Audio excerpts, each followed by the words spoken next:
Well, hello. I am Fred Weems, and because I cannot attend my FaceTime meeting about the Columbo episode "Any Old Port in a Storm" tonight, I thought I would tape a little video, put it on YouTube, and send the links to my friends. So that after they have their discussion, they might have a little sort of like overtime by watching me. In any case, this is not a review. These are the sort of points I would be making in our conversation. We all say things that are amusing. Not that I'm saying anything amusing, but I will point out one thing. Whenever the Donald Pleasance character was getting really mad, his face was literally turning purple. This means that Donald Pleasance had the control to make it look almost as if he was going to have a seizure. It was pretty amazing.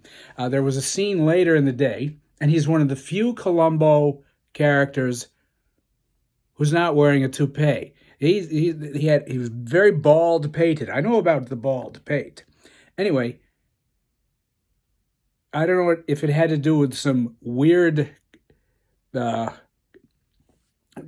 retouching of the color once this was put onto a digital format 40 or so years after it was filmed, but the top of his head almost looks as if someone painted it red, and it stops here, and the rest of him is, the normal hue of Donald Pleasance, but the top of his head was quite red.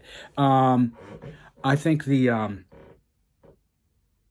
episode is perhaps very subtle in its use of the song Peter Falk sometimes whistles or hums, which is This Old Man. He does it twice in the episode. He's like opening, turning a screw or something like that. He's going... It's very casual. In later episodes, and especially in the ones where he returned to television, you'd hear violins and horns and everything, and they really made a big deal of This Old Man. But there are two instances of it, and I think a casual viewer might not even notice that it's that particular song. It's just him trying to appear casual as he's, doing something when he's very serious about investigating. What else about it?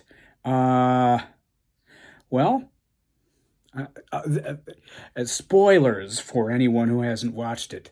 The ending there, when he actually is practically toasting the murderer once he's, arrested him. They share a glass of some rare wine, and he holds the glass, and it's almost as if he's about to toast him. He doesn't. He doesn't pull away, so it's not as they're trying to point it out. But what was great about the episode was the subtleties. So a viewer can look at that and say, was he thinking of toasting him? He's certainly showing an old principle. I think the mystery writer George Simenon once said, or had his detective say, murderers have to be captured, and the act of murder must be punished, and I hate the act of murder. But many murderers themselves are charming people, and they teach me things. And actually, that may be a line from a Columbo. Either way, this episode's ending is actually that philosophy acted out. And Julie Harris was pretty good. What's funny about it is the whole Columbo series, you get these serious method actors finally earning a paycheck by doing something really super commercial. Columbo was a lucrative show. It's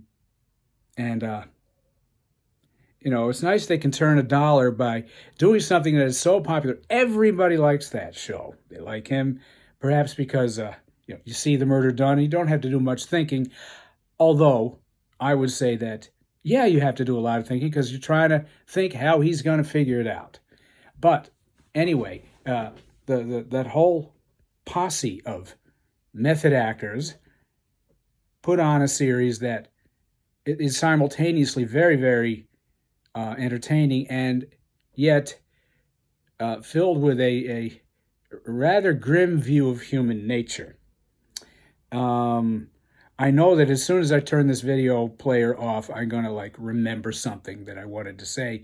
But in any case, I hope to be attending our next little FaceTime meeting. And that's it for now. Bye-bye.